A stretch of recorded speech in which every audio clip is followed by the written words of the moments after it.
A Virtuoso's Collection by Nathaniel Hawthorne.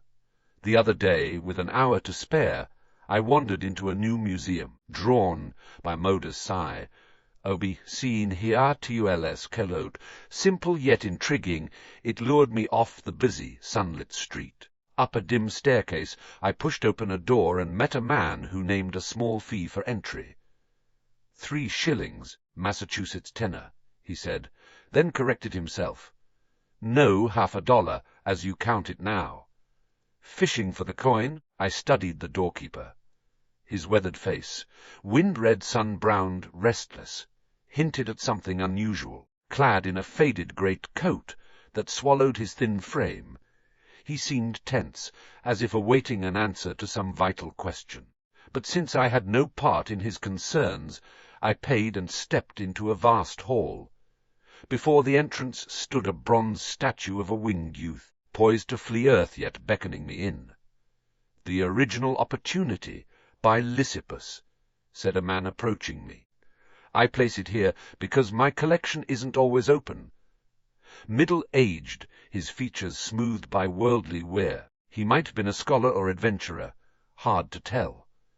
Dark-skinned, high-cheeked, perhaps Southern European, he was clearly the virtuoso. "No catalogue," he said. "I'll guide you. First, my stuffed animals." Then near the door glared a wolf, its glass eyes fierce, though just a skin. "Why this?" I asked. "It ate Little Red Riding Hood," he replied. Beside it, the she, waft that nursed Romulus and Remus. A snow white lamb followed. "Spencer's milk, white lamb, Una led," he noted. "Next is better." A beast with an ox's black head on a white horse's body startled me. Bucephalus, Alexander's steed, I guessed. "Correct," he said. "And this." Beside it stood a bony nag, its skeleton peeking through ragged hide. My heart leaped. "Rosinante," I cried, thrilled by Don Quixote's horse. Other beasts, Peter Bell's donkey, Balaam's ass, Ulysses' dog, Argus Cerberus, faded beside it, cats like Dart. Johnson's Hodge and Mahomet's favourite charmed me, alongside Byron's bear, the Erymanthian boar, and Eve's snake skin. Shakespeare's stag horns and Aeschylus' fatal tortoise shell-lined the walls, with the cow that jumped the moon and a griffin rounding out the oddities. "No Pegasus?" I asked. "Not dead yet," he said, "but overworked by young riders soon, I hope." Next, stuffed birds perched prettily, some on branches, some in flight. A dove with an olive sprig caught my eye. "Nose," I ventured. "Yes," he confirmed. A raven wasn't Elijah's but Barnaby Rudge's grip, beside one tied to Georgia's soul. Minerva's owl, Prometheus' vulture, and Coleridge's albatross followed, with a Roman goose that saved the Capitol. "No rarity in a goose," I said. "Those cackled into immortality," he replied. A live phoenix and Pythagoras' peacock closed the set. Shelves of curios came next. A cap puzzled me, not wool, cotton, or linen. "Magicians?" I asked. "Franklin's asbestos cap," he said. "Try Fortunatus' wishing cap." "No wild wishes for me," I declined.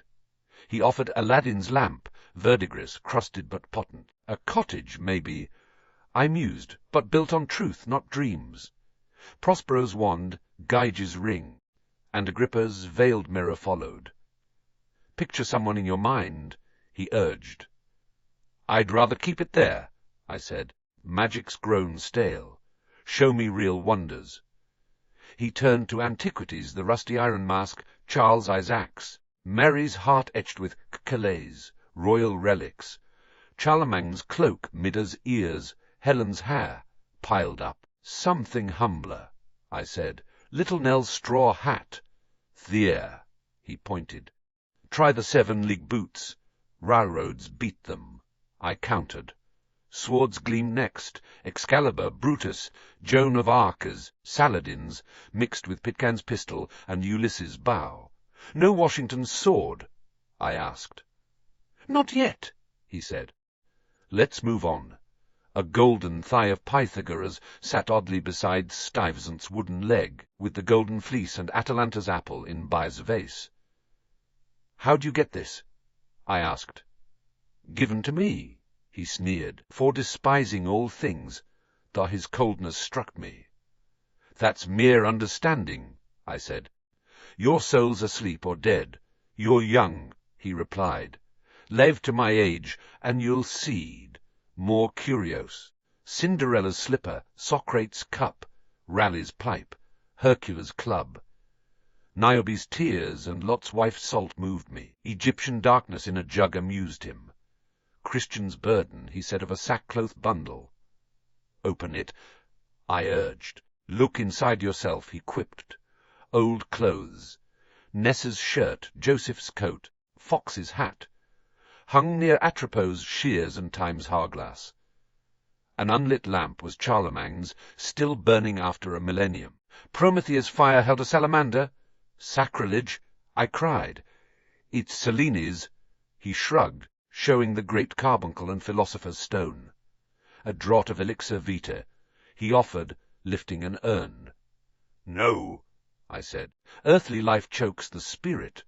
Death's a friend I'll meet in time." "Try leather, then," he pressed, holding a dark vase. "Never," I refused. "Even sorrow feeds my soul." Ancient books lined the next alcove. Hermes, the Sibyl's prophecies, the Koran, Homer's Iliad, pressed flowers from poets. Bryant's gentian, Lowell's Rhine bloom, fell from Agrippa's tome, with the Flying Dutchman's letter. Polyphemus' skull, Pandora's box, and Mab's chariot dazzled me last. A rich curtain promised more, but proved a painting.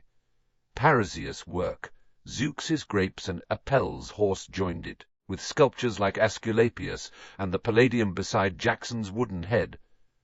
Tired, I sank onto Cowper's sofa. The Virtuoso took Rabelais' chair. A shadow flickered. "Peter Schlemil's," he said. "A fitting doorkeeper."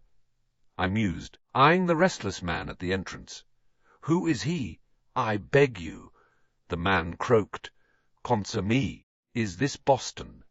"Peter Rugg, the missing man," the Virtuoso said. I found him searching and made him doorkeeper. And I, he grasped a blunted dart, am known longer than any living man. This was death's weapon, dulled on my breast. The wandering Jew, I gasped. He nodded unmoved, his fate dulled by time. "A fearful doom," I said. "Et may be not hopeless. I pray you'll die before eternity's too late." "Vain prayers." He smiled coldly. "I'm tied to earth's realities. Keep your visions.